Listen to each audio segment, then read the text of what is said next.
네, 어제는 시황제 반열에 오른 중국의 시진핑 주석의 빅테크 추가 규제로 한국을 비롯한 아시아 증시가 홍역을 치렀습니다. 오늘 뉴욕 증시에서는 랜드러시 우려가 확산되는 가운데 비트코인 가격이 큰 폭으로 하락하면서 크립토 윈터라고 하죠. 혹한기가 시작되는 것이 아닌가 하는 우려가 심화되고 있는데 오늘은 이 문제들 자세하게 짚어보겠습니다. 한국경제신문의 한상춘 논설위원 나오셨습니다. 어서 오세요. 네, 안녕하십니까? 먼저 오늘 미국 증시 랜드러시 우려가 확산되면서 변동성이 심한 하루를 보였는데 랜드러시가 무슨 의미입니까? 네, 오늘은 그 장 흐름을 좀 잘 볼 필요가 있어요. 네. 시간마다 중요한 이슈들이 많이 터졌기 때문에 아무래도 장 초반에는 어제 그 중국의 그 시진핑 이렇게 주석이 빅테크에 대한 규제가 삼성전자를 비롯해서 아시아 증시를 좀 이렇게 관련 기업을 많이 끌어내렸거든요. 이것도 그 미국 증시에 장 초반에 영향을 받았다. 왜 그럴까 하는 측면에서는 오늘 그 장 초반에 말론 이분이 얘기했던 랜드러시라는 요 용어가 굉장히 민감하게 반응했거든요. 이건 그 랜드러시 같은 경우에는 바로 그 땅 따먹기다 이렇게 볼 수도 있습니다. 지금은 그 주가적인 측면에서 랠리라든가 이런 제약 요인 없이 과거에 보면 먼저 선점한 사람이 그 땅의 주인이 되는 상황이거든요. 네. 그렇기 때문에 지금 이게 소유주, 증시에서 보면 소유주가 퍼라든가 이런 쪽에 그 지역 경계선을 긋는데요. 예를 들어서 주가가 올라가면 퍼 때문에 고퍼 때문에 내려간다. 주가가 내려가면 저퍼 때문에 올라간다. 이런 경계선을 그는데요. 지금은 너무 미래에 대한 유포리아 때문에 그러니까 미래에 대한 유포리아 문제는 앞에 그 부분에 있어서는 소유주가 없는 거죠. 그래서 먼저 선정한 사람이 이렇게 주가 투자 수익을 넣는다 하는 이런 관점에서 랜드런시라는 표현을 쓴 것이 아닌가 생각합니다. 결과적으로면 이런 거는 어차피 이 국경이 그 규정이 없기 때문에 나중에는 큰 코를 다친다는 얘기거든요. 그런 측면에서 장 초반에 중국의 빅테크 규제와 함께 1990년 후반에 닷컴 버블에 대한 낙인 효과가 이렇게 되면서 비교적 큰 폭으로 떨어졌다 이렇게 됐습니다. 여기에 아까 서상현 본부장께서도 뉴욕 윌리엄스 총재가 정전 인프레가 사실 그 일시적이다는 입장에서 광범위하다는 건 지속 가능성이 높다는 얘기거든요. 그럼에 따라서 우리가 그 파이낸셜 타임스지에 이렇게 그 인터뷰를 했던 인터뷰 내용에서 최근에 이렇게 보면 테이퍼링보다도 금리 인상을 먼저 가져가야 된다 하는 이런 쪽의 얘기들이 좀 많거든요. 네. 빌 그로스라든가 이런 사람들 인터뷰를 통해서 그래서 조기에 그 금리 인상 가능성이 불거지면서 장 초반에 주가를 떨어뜨리는 배경이다 이렇게 이제 보시면 되겠는데요. 그런 각도에서 장 후반에는 왜 이렇게 특히 우리 시간으로 미국 시간으로 1시 이후서부터 증시가 좀 올라오고 특히 빅테크 업종을 중심으로 해서 국채 금리와 관련된 업종들이 요즘 올라오고 달러 가치가 약세를 보이고 그다음에 광범위하게 인플레 얘기했는데도 불구하고 국채 금리가 안정이 됐을까 하는 이 측면은 사실 그 CN의 FI 지수 보면은 이렇게 탐욕 공포 지수가 그렇게 이렇게 떨어지지 않았습니다. 왜 그럴까 하면 이때의 CNBC가 미국 증시에 영향력 있는 CNBC가 브레이너 이사의 그 임명에 따른 사실은 그 영향을 분석하는 방송이 나왔거든요. 네. 뭐 아시겠습니다는 브레이너 이사는 금융 완화를 주장하죠. 금융 완화를 주장하니까 장 초반의 낙폭을 전부 끌어올리게 되는 배경이고 달러 가치가 오늘 약세를 보였을 겁니다. 달러 가치가 약세를 보이고 그다음에 국채 금리도 안정을 보이면서 시장이 이렇게 지금 이렇게 안정사를 찾는 국면을 보였다 이렇게 됐습니다. 요 시간대별로 이렇게 오늘은 미국 증시를 읽을 필요가 있다는 걸 말씀드리겠습니다. 오늘 시작의 하루 동안의 흐름을 이제 구간별로 이렇게 살펴봤는데 빅테크 거품 우려에 대해서도 목소리가 높아지고 있습니다. 어제 중국 빅테크 주식의 폭락이 전반적인 아시아 증시에도 영향을 미치지 않았습니까? 네, 국내 증시에서는 동학개미분들이 많이 갖고 있는 삼성전자도 어제 주가가 떨어졌을 겁니다. 네. 그래서 전체적으로 보면 아시아 증시는 빅테크 중국 영향권이 있는 국가를 중심으로 해서 중국의 그 시황제에 시진핑 시황제 계열의 반열에 올랐던 시진핑의 빅테크 규제로 인해서 전반적으로 영향을 받았다 이렇게 보겠습니다. 일전부터 시진핑이 시황제 반열에 의해서 기존의 이렇게 자본의 기득권 세력을 이렇게 무너뜨리기 위해서 테크래시라 이렇게 표현할 만큼 빅테크의 규제는 많이 해왔다는 것은 전해드렸을 겁니다. 그리고 사실은 그 미중 정상회담 직전에 미국에서는 사회적 인프라법을 이렇게 했고 그 다음에 중국에서는 베이징 증권거래소 해서 시진핑 거래소 얘기를 했을 겁니다. 근데 사실상 시진핑 증권거래소가 사실 체면을 그 시진핑이 구겼지 않습니까? 그런 과정에서 기존의 빅테크 업종 기업들을 굉장히 많이 규제를 하는 모습이 어제 중국 증시를 비롯해서 아시아 증시, 한국 증시도 영향을 미쳤다 이렇게 보시됐는데요. 지금까지 추진했던 테크래시 문제는 잘들 아실 겁니다. 해외 독점 규제, 상장 규제, 빅테크 규제, 반독점 규제, 금융업 규제 이 부분이 이제 앞으로 가져가야 될 부분입니다. 한국도 이제 지분이 조금만 갖고 굉장히 의사결정을 하는 이런 쪽의 모습이 그동안 그 문제가 되었었는데요. 지금 지배구조 개선 관련해서 앞으로 시진핑의 테크래시 문제는 지분 없이 기업을 지배하는 행위, 우리가 한번 말씀드렸습니다는 VIE 금지 이 규정을 굉장히 강하게 얘기할 겁니다. 그래서 지분을 갖고 있는 것만 그 순간만 의사결정에 기업의 인사권이라든가 뭔가 이렇게 해서 참여하는 얘기입니다.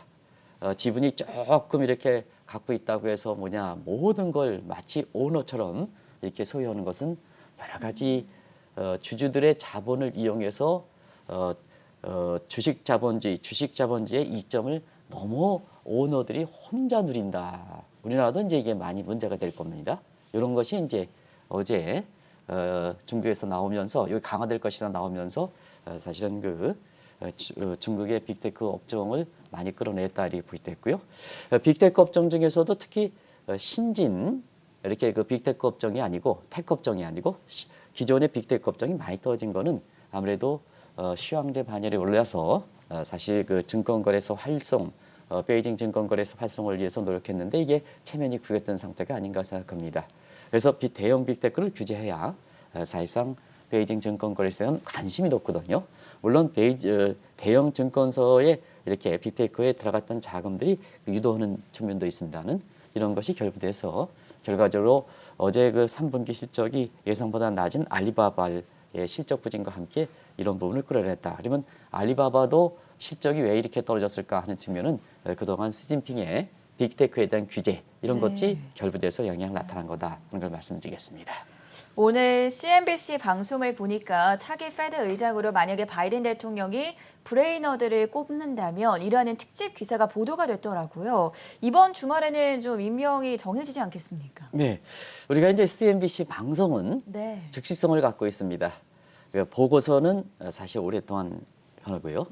그런 측면에서 보면 CNBC가 빠르면 미국 시간으로 오늘이나 이번 주말에 인준 절차를 보면 말씀드린 것 같이 이렇게 지금 결정을 해야 될 거로 보이는데요.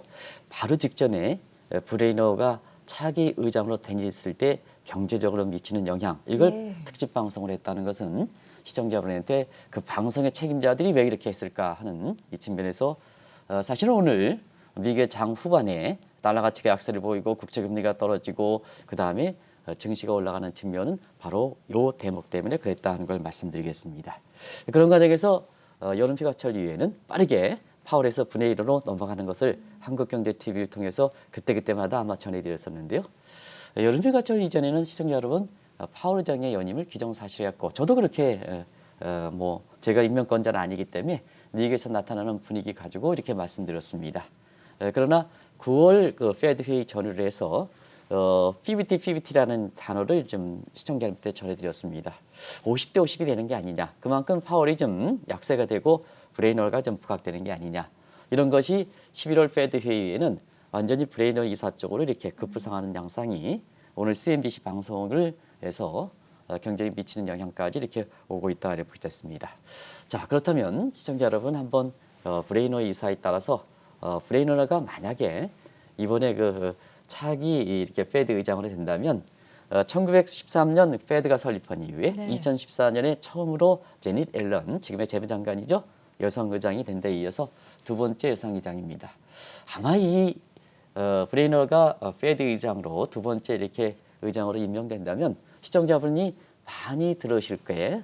아마 전 앵커의 어깨가 좀 많이 올라갈 거로 이렇게 봅니다. 왜 그러냐면 지금은 금융이 실물보다 3배가 높다고 그랬지 않습니까? 파이낸스가 리얼 섹터의 리딩 인더스트리다 하는 측면에서 요 금융을 지배하는 사람들이 전부 여성이 될 가능성이 높습니다.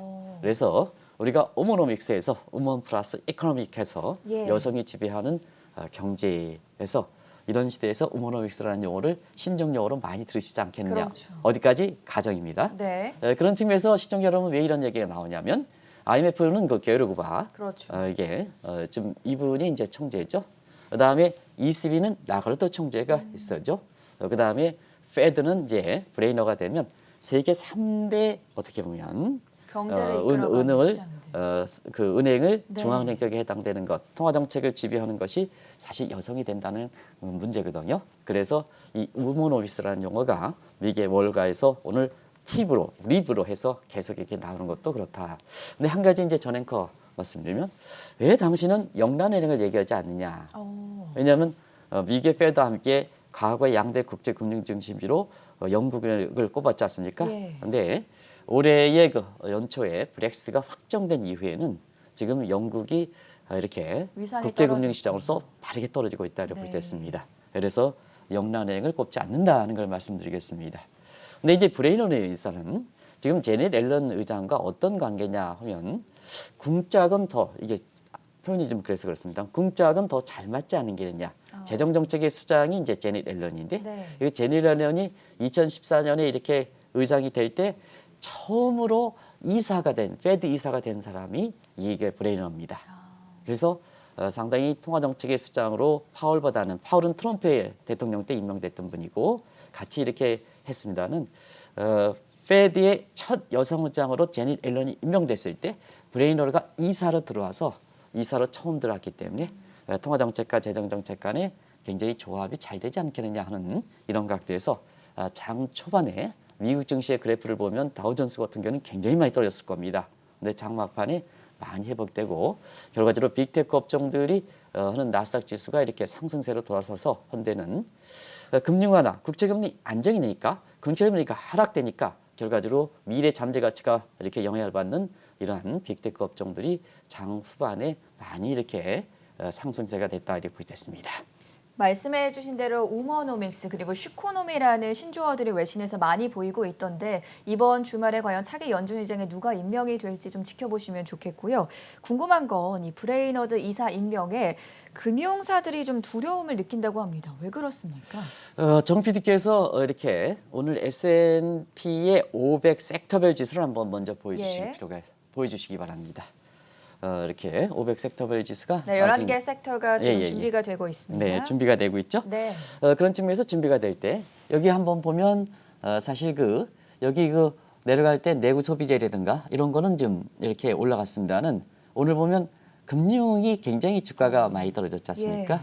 그동안 테이퍼링 되면서 금융 부분에서 이렇게 우려하는 좀 정도 차이가 있긴 합니다는 금융 섹터가 이렇게 호조를 보이다가 오늘 금융 섹터가 또 유틸리티 섹터가 좀 많이 떨어졌습니다. 이게 왜 그럴까 하는 측면은 바로 규제 문제입니다. 우리가 올해 들어서 규제에서 어제도 빅테크에 대한 중국의 규제 문제인데요. 사실 전 세계적으로 보면 규제 문제가 많이 봉착되는 거 아니겠습니까? 기업 권력이 국가 권력을 넘나들다 보니까 기업을 규제해야 된다 하는 측면에서 올해 미국의 바이든 대통령이 국민의 화합과 통합 차원에서 K자형 구조를 이렇게 시정하려면 결과적으로 지금의 부라든가 이런 측면에서 테슬라, 일론 머스크가 세계 10대 부 중에서 들어간 지 어느 때 하는데 1대 부가 되지 않습니까? 그렇죠. 첫 부가 되지 않습니까? 이런 걸 좀 방치해야 될 것이냐 하는 측면에서는 이것이 뭐냐 결국 카지노 자본주의가 이렇게 되면 자본주의가 지속 가능성이 적다 하는 이 측면에서 올해 빅테크 규제하기 위해서 러니 칸을 임명했던 것을 잘 아실 겁니다. 기업의 기업 정책 관련해서 미국에서는 FTC 연방 거래위원회에 바로 리나 칸을 임명한 상태거든요. 그래서 그 이후에 리나 칸이 빅테크를 규제하는데 이런 쪽으로 모습들이 쭉 해서 정책이 됐죠. 이건 뭐 시청자분이 오늘 방송을 위해서 제가 다시 한번 좀 말씀드린 겁니다. 이런 각도에서 킬러 인수 제한이라든가 이건 아마존이든가 이런 게 이제 많이 인수해졌죠. 이게 실행했죠. 각종 플랫폼 독점을 규제. 우리나라의 카카오 문제가 되겠죠. 이런 문제. 애플과 아마존 문제. 이게 이제 자사의 수리권에서 애플에서 보면 그 수리권을 내가 독점하면 모든 걸 한꺼번에 패키지로 가져가겠다는 얘기죠. 기업에서 보면 이렇게 HSI 지수, 독점력 지수를 굉장히 강화시키는 이런 것을 약화시키는 문제가 네. 되고, 그다음에 핵심 인력 문제. 내가 전 앵커의 같은 유능한 사람들을 중소기업에서 이렇게 해서 훈련시키면 그냥 대기업에서 보면 홀딱 연봉을 한 2천만 원 더 주고 이제 데려가는 문제. 우리나라도 이제 게임 산업에서 많이 나왔지 않습니까? 네. 그러면 실컷 이렇게 훈련은 전 앵커 중소기업에서 하고, 내가 독점 기업일 때는 홀가닥 프리라이딩 하는 거죠. 프리라이드. 이런 것은 이거 규정하는 것이 핵심 인재 규정이다. 이렇게 보시면 되겠습니다. 우리나라에서 다 나타나는 사항이죠. 이런 것이 리라칸이 지금까지 빅테크 업종을 규정하는 측면에서 나왔다 이렇게 보이겠습니다. 근데 문제는 오늘 왜 금융업이 저렇게 떨어졌을까 하는 측면에서 보면 브레이너가 CNBC 방송을 통해서 이렇게 경제적 영향을 분석할 만큼 이렇게 발표 직전에 임명 직전에 이렇게 나오다 보니까 결국 금융업체에서 보면 브레이너 이사는 사실 전체적으로 금융 완화를 주장합니다.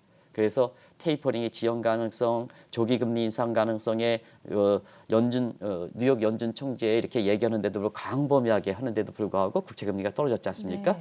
그래서 금리 인상 부분에 대해서는 상당 부분 지연하게 가져가야 된다 하는 것이 오늘 장 후반에 전부 달러 가치라든가 국채 금리라든가 증시의 주가 모습에서 다 나타난 거거든요. 근데 규제만큼은 도드 프랭크법을 지지하고 있습니다. 이 도드 프랭크법은 누가 주도했느냐 하면 오바마 정부 때 위기를 방지하기 위해서 사실 그때 당시에 오바마 대통령 하에 제닛 앨런 체리를 2014년에 오면서 2014년에 이전에 제닛 앨런이 행정 실무를 맡으면서 도드 프랭크법을 주도했던 사람이거든요. 근데 같이 임명됐을 때 페드 의장으로 처음 2014년 임명했을 때 브레너가 이사가 들어왔었기 때문에 실무적인 측면에서는 금리 인상이 어떻게 됐습니까? 금리 인상이 2015년 12월 달 됐지 않습니까? 네. 이런 것이 규제 강화로 나타나는데요. 아시겠습니다는 도드 프랭크법의 주요 내용들을 보면 오늘 금융업이 떨어졌던 것을 아실 겁니다. 일단 프로퍼티 트레이딩에서 자기 자본을 규제하고 있습니다. 자기 자본 가지고 주가 쭉 올려 이거 규제하겠다는 얘기입니다. 자기 자본 그런 문제라든가 레버리지에서 볼커를 해가지고 내가 이제 종잣돈은 10인데 이게 쭉 해서 100배까지 올려, 이것도 결국에 따라서는 보기에 따라서 프라우딩에 해당되는 겁니다. 사기에 해당되는 겁니다. 그리고 무엇보다도 공시 의무가 되겠습니다. 공시 의무를 강화하는 이런 내용이거든요.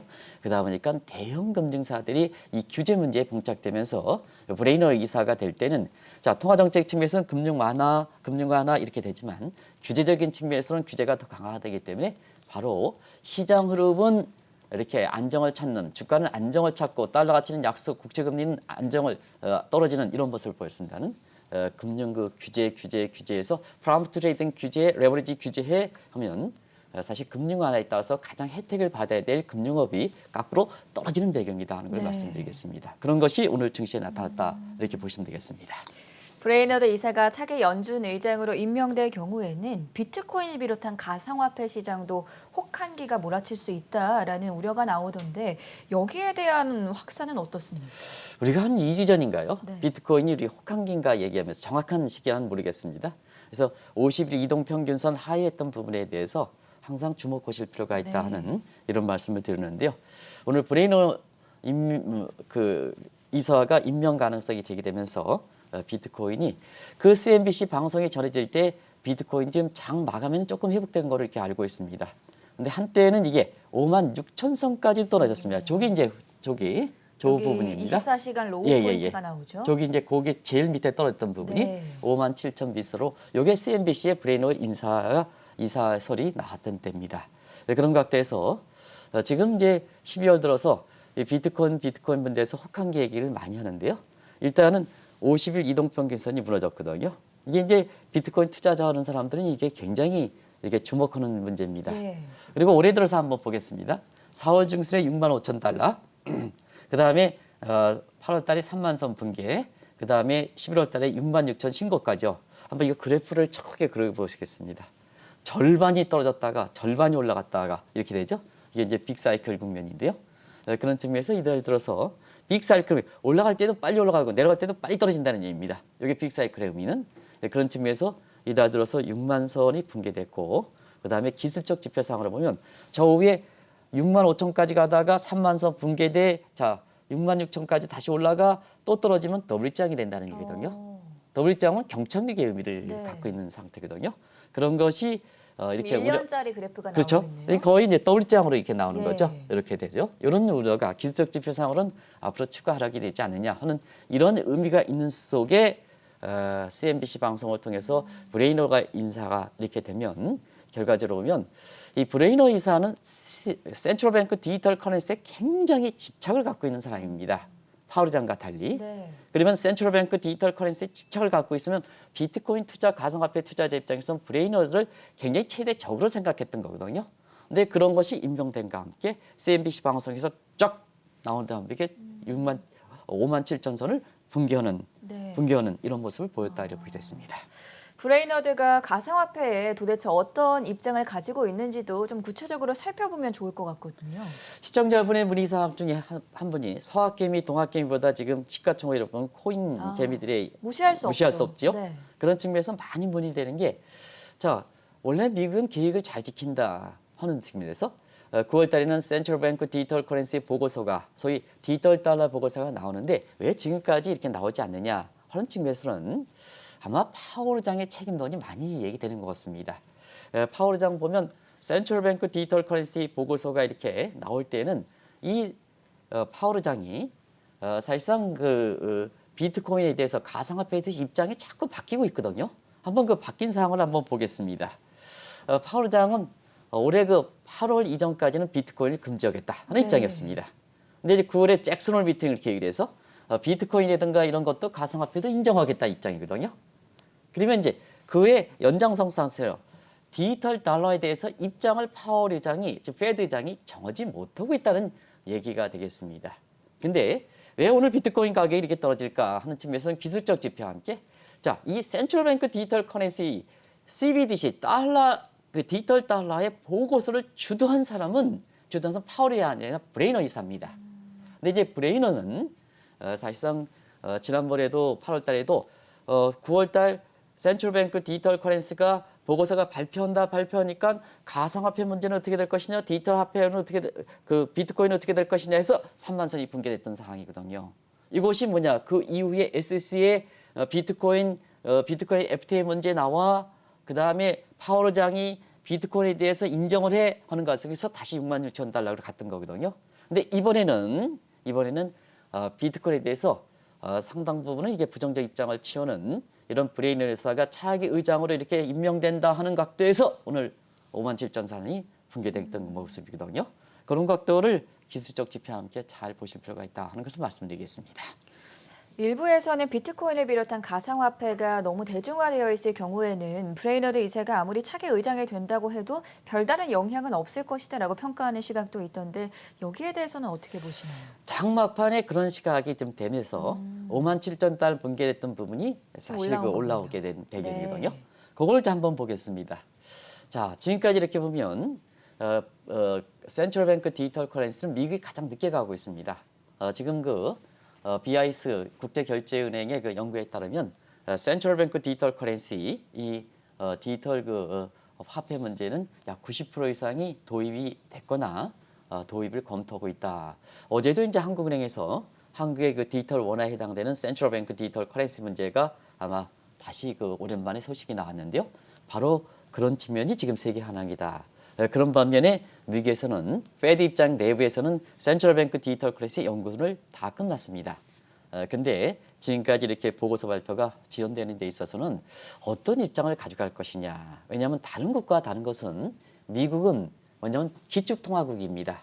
기축통화이기 때문에 어떤 입장을 가져가느냐가 지금까지 다른 중앙은행들이 센트럴뱅크 디지털 커런시가 들어오더라도 그것이 들어온다 하더라도 그 정책의 부분에 많은 영향을 미칠 수 있기 때문에 굉장히 어차피 늦은 김에 신중을 기하겠다는 얘기도 잘 가겠다는 얘기거든요. 네. 그런 각도에서 한번 센트럴뱅크 디지털 커런시 문제를 미국의 입장을 보겠는데요. 자, 중앙은행 정책 입장에서는 두 가지가 있죠. 하나는 비트코인 가상화폐는 유틸리티 측면이 있습니다. 이건 산업적인 측면에서 블록체인의 어떤 산업적인 기여도 이런 거 있거든요. 그래서 네. 완전히 무시할 수는 없다는 얘기입니다. 근데 문제는 지금 그 민간을 중심해서 먼저 갔던 비트코인과 가상화폐를 인정하게 될 때는 자 화폐 발행을 민간에 맡겨놓으면 안 되지 않습니까? 다른 측면에서.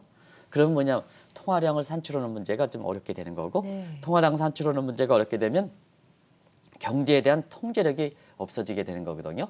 이렇게 중앙은행의 경제 정책이 무력화되는 거거든요. 우리가 뭐 양적완화 정책이라든가 이런 것도 전부 이렇게 뭐 시중 통화량을 코로나 사태와 함께 증가시키는 거고 지금 테이퍼링 문제는 회수하는 거 아니겠습니까? 네. 거기에 뭐냐? 거기에 중앙은행이 발권력을 갖고 있기 때문에 그게 강력한 거거든요. 근데 비트코인과 가상화폐를 이렇게 인정하게 될 때는 민간의 발행권을 맡기느냐 하는 측면에서 문제가 될 수 있는 분야거든요. 또 한 가지 지금 통화 지표에서 보면 M1, M2, M3 뭐 이렇게 되는데 자, 이 가상화폐를 지금 20분 만에 그려가지고 떡 던져버리면 그게 뭐냐 수요가 생기면 수급 상황이 돼서 이렇게 시장이 형성되는데 그걸 인정할 것이냐 하는 측면에서는 자 통화 지표에서 M1, M2, M3, L1, L2, L3 유동성 지표입니다. 그래서 지금 L1, L2, L3, L6까지 가는데 L7, L5 이렇게 해서 가면 통화 지표를 산출하기 어렵지 않느냐. 이게 이제 고민이거든요. 그런 과정에서 지금 중앙은행 입장에서는 사실 그 새로운 센트럴뱅크 디지털 커런시를 이렇게 인정하는 직접 발행하는 쪽으로 간다. 이렇게 이제 보시면 되겠습니다. 미국도 이 방식으로 가지 않겠느냐. 왜냐하면 일전에도 한번 말씀드렸습니다는 비트코인은 민간 차원에서 너무 많이 해서 자원이 너무 거기 간 거거든요. 그러면 바이든 대통령 입장에서는 미국의 국민들의 재산을 보호한다 하는 측면에서 그것이 중앙은행이 인정하든 아니거든 전 앵커의 자산이 이미 비트코인 ETF를 가면 자 센트럴뱅크 디지털 커런시가 된다고 해서 가상화폐를 버려버리면 내 자산은 어떻게 되느냐 하는 불변이 있을 수밖에 없거든요. 네. 그런 측면에서 오늘 이 문제에 대해서 브레이너가 차기 의장으로 이렇게 페드 의장으로 임명된다 하더라도 이 스테이블콘 문제에 있어서는 사실 그 긍정적으로 검토하지 않겠느냐 하는 측면인데요. 바로 그 스테이블 코인 문제는 공존 문제죠. 코페티티션, 센트럴뱅크와 비트코인 내지는 가상화폐 다 인정하지는 않을 겁니다. 대체로 보면 시장에서 거래량이 많은 비트코인 정도만 인정하지 않겠느냐 해서 네. 스테이블 코인 문제가 되다 보니까 결과적으로 보면 비트코인의 최대 적으로 삼았던 비트코인 투자자를 가상화폐 투자자들이 사실은 그런 정도의 안도감이 되면서 장마파의 비트코인이 5만 6천 달러대에서 5만 8천 달러로 회복되는 배경이다 하는 걸 말씀드리겠습니다. 마지막 질문은 코인개미들이 아마 가장 궁금해하는 사안이 아닐까 싶은데요. 사상 최고치를 기록했다가 지금 좀 내려와 있는 비트코인이 다시 얼마나 갈 수 있을 거라고 보십니까? 네, 오늘 미국 증시에서는 증시 거품론 얘기를 많이 났죠. 예. 뭐 딜러 얘기, 빌그로스 얘기, 아까 골드만삭스의 CEO 얘기 네. 그리고 오늘 누구죠? 말론이라든가 이런 사람들이 아주 굵직굵직한 사람들이 증시에서 거품론이 많이 나오고 있습니다. 정책도 지금 통화 정책에서 테이퍼링 추진할 것인가 금리 인상할 것인가 하는 측면에서 정책 변화가 되고 있습니다.